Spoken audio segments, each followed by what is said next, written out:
പ്രിയ സജ്ജനങ്ങളെ, നമസ്കാരം. ഭഗവത്ഗീതയിലെ 2ാമത്തെ അധ്യായമായ സാഖ്യയോഗത്തിലെ 5 വരെയുള്ള ശ്ലോകങ്ങൾ നാം ഇന്നലെ വരെ ചിന്തിച്ചു. ഇന്ന് നമുക്ക് 6ാമത്തെ ശ്ലോകമാണ് ചർച്ച ചെയ്യേണ്ടത്. അർജുനൻ ഭഗവാനോട് പറഞ്ഞുകൊണ്ടിരിക്കുകയാണ് 6ാമത്തെ ശ്ലോകം.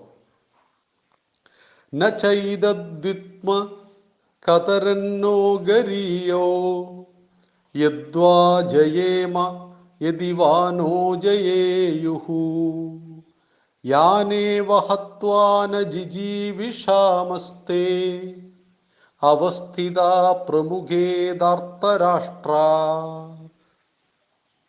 ന ചൈദദ്വിത്മ കതരന്നോ ഗരീയോ യദ്വാ ജയേമ യദി വാ നോ ജയേയുഃ യാനേവ ഹത്വാ ന ജിജീവിഷാമസ്തേ അവസ്ഥിത പ്രമുഖേ ധാർത്തരാഷ്ട്ര. എന്താണ് ഇതിൻ്റെ ഭാവാർത്ഥം?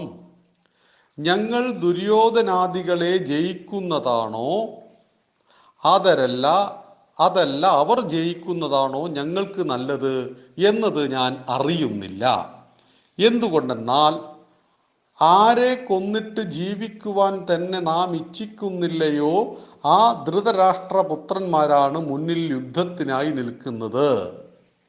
അർജുനൻ ഇവരെ കൊല്ലില്ല എന്നായിരുന്നു അർജുന വിഷാദയോഗത്തിൽ പറഞ്ഞത്. 2ാമത്തെ അധ്യായത്തിൽ ഞാൻ ഭിക്ഷാടനത്തിന് പോവുകയാണ് എന്നുകൂടി പറഞ്ഞിട്ടുണ്ട്. കൊല്ലുന്നത് പാപമാണെന്ന് പറഞ്ഞിട്ടുണ്ട്. ഇവിടെ അർജുനൻ താൻ പറഞ്ഞ ന്യായവാദങ്ങളെ മുഴുവൻ ഭഗവാൻ ഖണ്ഡിച്ചതോടുകൂടി ഘട്ടം ഘട്ടമായി വരുന്ന മാറ്റത്തെ നിരീക്ഷിക്കുക. 7ാമത്തെ ശ്ലോകം നമുക്ക് സമഗ്രമായി പഠിക്കുവാനുള്ളതാണ്. 7ാമത്തെ ശ്ലോകത്തിലാണ് ഭഗവാന്റെ ശിഷ്യത്വം സ്വീകരിക്കുന്നത്. ഈ 6ാമത്തെ ശ്ലോകത്തിൽ അർജുനൻ വ്യക്തമാക്കുകയാണ്, ഒന്ന്, ഞങ്ങൾ ദുര്യോധനാദികളെ കൊന്നാൽ ഞങ്ങൾക്ക് അവകാശപ്പെട്ട രാജ്യം കിട്ടും. അവർ എന്നെ കൊന്നാൽ എനിക്ക് സ്വർഗം കിട്ടും. ഇതിലേതാണ് വേണ്ടത് എന്ന് എനിക്ക് നിശ്ചയമില്ല.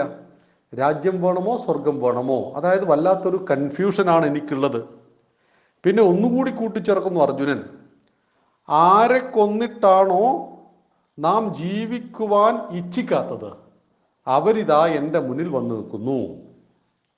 ദുര്യോധനാദികളെ കൊന്നിട്ട് അവരുടെ മരണം കൺമുന്നിൽ കണ്ടിട്ട് പിന്നീട് ജീവിക്കുവാൻ വരെ ഞാൻ ആഗ്രഹിക്കുന്നില്ല.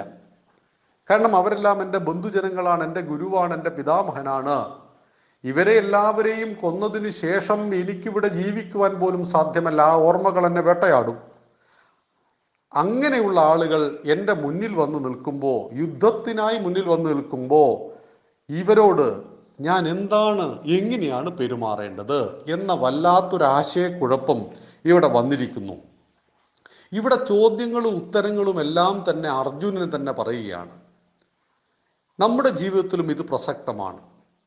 നമ്മുടെ ജീവിതത്തിൽ ഉണ്ടാകുന്ന പ്രതിസന്ധികൾക്ക് മറ്റൊരാളോട് അഭിപ്രായം ചോദിച്ചാൽ, അഥവാ ഗുരുവിൻ്റെ സ്ഥാനത്ത് നാം കാണുന്ന ഒരു വ്യക്തിയോട് നമ്മുടെ ജീവിത പ്രതിസന്ധിയെ ചർച്ച ചെയ്താൽ തീർച്ചയായും നമുക്കതിന് പരിഹാരം ലഭിക്കും. ചോദ്യവും ഉത്തരവും മനസ്സിൽ മാറി മാറി നാം തന്നെ ഡിസ്കസ് ചെയ്യാൻ തുടങ്ങുമ്പോൾ തീർച്ചയായിട്ടും അത് കുഴപ്പങ്ങളിൽ നിന്ന് കുഴപ്പത്തിലേക്ക് പോയി കളയും. ഇവിടെയാണ് താനൊരു ശിഷ്യനാണെന്ന് സമ്മതിക്കുവാൻ ഇതുവരെ തയ്യാറായിട്ടില്ല. 6ാമത്തെ ശ്ലോകം വരെ അർജുനൻ ശിഷ്യഭാവത്തിലേക്ക് ഉയർന്നിട്ടില്ല. എന്നാൽ 1ാമത്തെ അധ്യായത്തിൽ തീരെ ശിഷ്യത്വം ഉണ്ടായിരുന്നില്ല. കാരണം എല്ലാം സ്റ്റേറ്റ്മെന്റുകളായിരുന്നു, പ്രസ്താവനകളായിരുന്നു പറഞ്ഞത് അർജുനൻ. താൻ യുദ്ധത്തിൽ നിന്ന് പിൻവലിഞ്ഞോടുവാനുള്ള കാരണം മറ്റൊരാളോട് ചോദിക്കാതെ സ്വയം തീരുമാനിച്ച അർജുനനെ 1ാമത്തെ അധ്യായത്തിൽ കണ്ടപ്പോൾ 2ാമത്തെ അധ്യായത്തിലെ 2ഉം 3ഉം ശ്ലോകങ്ങളിലൂടെ ഭഗവാൻ ഇതിനെ മുഴുവൻ നിരാകരിച്ചു. കുതസ്ത്വാ കശ്മലമിതം എന്ന് ചോദിക്കുന്ന ഭഗവാൻ ക്ലൈബ്യത്തെ പിടികൂടിയിരിക്കുന്നു.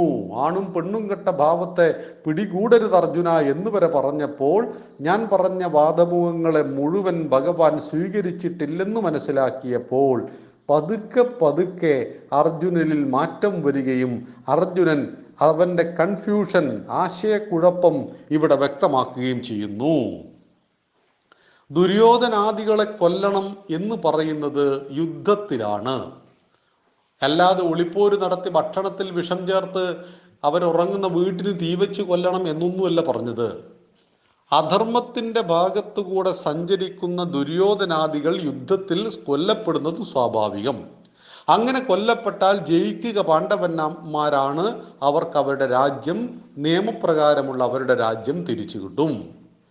എന്നാൽ അവരെന്നെ കൊന്നാൽ, യുദ്ധത്തിൽ മരിക്കുന്നത് ഞാനാണെങ്കിൽ എനിക്ക് എന്ത് കിട്ടും? സ്വർഗം കിട്ടും. അപ്പൊ ഒന്നുകിൽ സ്വർഗം വേണം, അല്ലെങ്കിൽ എനിക്ക് എൻ്റെ രാജ്യം വേണം.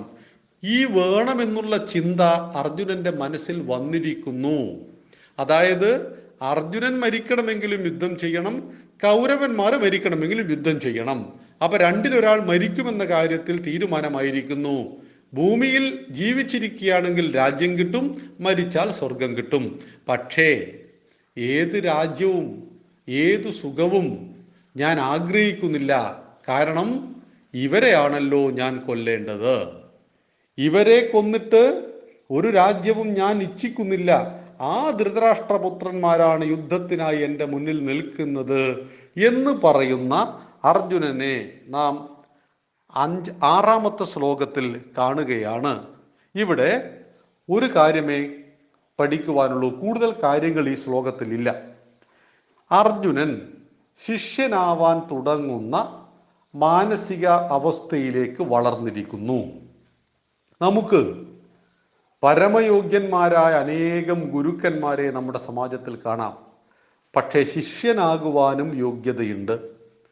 ഇപ്പം നമ്മൾ മഹാനായ ഏതെങ്കിലും ഒരു സന്യാസിയുടെ ആശ്രമത്തിലേക്ക് കയറി ചെന്ന് നാളെ തന്നെ എനിക്ക് സന്യാസ ദീക്ഷ തരണം എന്ന് പറഞ്ഞാൽ അപ്പോൾ എടുത്ത് അകത്തുനിന്ന് തരുമോ? തരില്ല. ഗുരു നമ്മളെ ഒരു നോട്ടം നോക്കും, അളന്നെടുക്കും ഗുരു. നമ്മൾ ചിന്താവിഷ്ടയായ ശ്യാമളയിലെ ശ്രീനിവാസൻ വന്നതുപോലെ പ്രതിസന്ധികളിൽ നിന്നും ഒളിച്ചോടി വന്നവനാണോ എന്ന് ഗുരുവിന് എളുപ്പത്തിൽ കണ്ടുപിടിക്കാം. അതിന് ഒരു മെഷീൻ്റെയും ആവശ്യമില്ല. ഗുരുവിന് നമ്മളെ ഒന്ന് നോക്കിയാൽ മതിയാവും. മറിച്ചല്ല, ജ്ഞാനം തേടി, അറിവിനെ തേടി വന്നതാണ്, വൈരാഗ്യ ബുദ്ധിയിൽ നിന്നും വന്നതാണെന്ന് മനസ്സിലാക്കിയാൽ നമ്മളോട് പറയും, വായിച്ചോളൂ. ബ്രഹ്മചാരിയാവും നമ്മൾ അവിടെ. വെള്ള വസ്ത്രം ധരിച്ച് ബ്രഹ്മചാരിയാവും. ഓരോ ആശ്രമത്തിൽ ആ വസ്ത്രത്തിനും ആചാരങ്ങൾക്കൊക്കെ വ്യത്യസ്തത ഉണ്ടാവും. അദ്വൈത വേദാന്തം പഠിപ്പിക്കുമ്പോൾ ആദ്യം ബ്രഹ്മചാരിയാക്കുന്നു. ആ ബ്രഹ്മചാരി ധാരാളം കാര്യങ്ങൾ വർഷങ്ങളോളം പഠിച്ച് ഓരോ ഘട്ടത്തിലേക്ക് ഉയർത്തി ഒടുവിലാണ് സന്യാസ ദീക്ഷ കൊടുക്കുന്നത് ഗുരു. അങ്ങനെ ഇന്ന് എനിക്ക് സന്യാസിയാകണമെന്ന് പറഞ്ഞവൻ നാളെ സന്യാസിയാവില്ല, മറിച്ച് വർഷങ്ങൾക്ക് ശേഷം, അനേക വർഷങ്ങൾക്ക് ശേഷം സന്യാസിയാകുന്നു. എന്നാൽ ചില ശിഷ്യന്മാരെ പിറ്റേന്ന് സന്യാസിയാക്കും. അത് അപാരമായ സിദ്ധിയുണ്ടെന്ന് ഗുരുവിന് ബോധ്യപ്പെടുന്ന ശിഷ്യന്മാരെയാണ്. അതുകൊണ്ട് സന്യാസം നൽകുവാൻ സമയപരിധിയൊന്നുമില്ല. ശിഷ്യന്റെ നിലവാരത്തിനനുസരിച്ച് ഗുരു അവൻ അളന്നെടുക്കുകയും അതിനനുസരിച്ച് ശിഷ്യത്വം നൽകുകയും ചെയ്യുകയാണ് പതിവ്. ആ ശിഷ്യത്വം ലഭിച്ചു കഴിഞ്ഞാൽ അവൻ എപ്പോഴാണ് സന്യാസ ദീക്ഷ കൊടുക്കേണ്ടത് എന്ന് അവൻ്റെ കഴിവും ജിജ്ഞാസയും പോലെയാണ് അത് തീരുമാനിക്കപ്പെടുന്നത് എന്ന് മനസ്സിലാക്കുക. അല്ലാതെ ഇതൊരു ഡിഗ്രി കോഴ്സ് പോലെയുള്ള ഒരു കോഴ്സൊന്നുമല്ല സന്യാസം. ഇവിടെ ഗുരുവിനെ കണ്ടാൽ, ഗുരുവിൽ നിന്ന് ഉപദേശം സ്വീകരിച്ചാൽ, ഗുരുവിൻ്റെ നിർദ്ദേശപ്രകാരം ജീവിച്ചാൽ പ്രതിസന്ധി ഘട്ടത്തെ അതിജീവിക്കുവാൻ നമുക്ക് കഴിയും. ഇപ്പം അമൃതാനന്ദമയി അമ്മ, കോടിക്കണക്കിന് മനുഷ്യന്മാർ അമ്മയെ ഗുരുവായി സ്വീകരിച്ചിരിക്കുന്നു. അവരോട് എല്ലാ ദിവസവും അമ്മ സംസാരിക്കാറുണ്ടോ? ഇല്ല.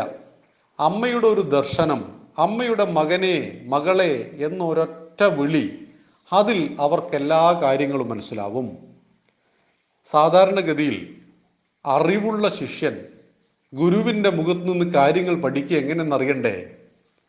ശിഷ്യൻ അനങ്ങാതിരിക്കും, ഗുരു മൗനത്തിലുമായിരിക്കും, ധ്യാനത്തിലായിരിക്കും. ധ്യാനത്തിലിരിക്കുന്ന ഗുരുവിൻ്റെ മുന്നിൽ മൗനവ്രതത്തിൽ ശിഷ്യൻ 1-2 മണിക്കൂർ ഇരിക്കുന്നതോടുകൂടി അനേക പാഠങ്ങൾ പഠിക്കുന്നു. അന്ന് ശിഷ്യൻ പാഠം മതിയാക്കുന്നു. ആലോചിച്ച് നോക്കൂ നിങ്ങൾ. അതിമഹത്തായ ഒരു സംസ്കാരമാണ് ഇവിടെ പ്രതിഫലിക്കുന്നത്. കാരണം ഗുരുവിൻ്റെ മനസ്സിനെ ശിഷ്യൻ അറിയുന്നു, ശിഷ്യന്റെ മനസ്സിനെ ഗുരു അറിയുന്നു. മൗനത്തിലിരിക്കുന്ന ഗുരുവിൻ്റെ ഉള്ളിലെ ജ്ഞാനത്തെ ശിഷ്യന് പകർന്നെടുക്കുവാൻ കഴിയുന്നു, അത് പകർന്നു കൊടുക്കുവാൻ ഗുരുവിനും കഴിയുന്നു.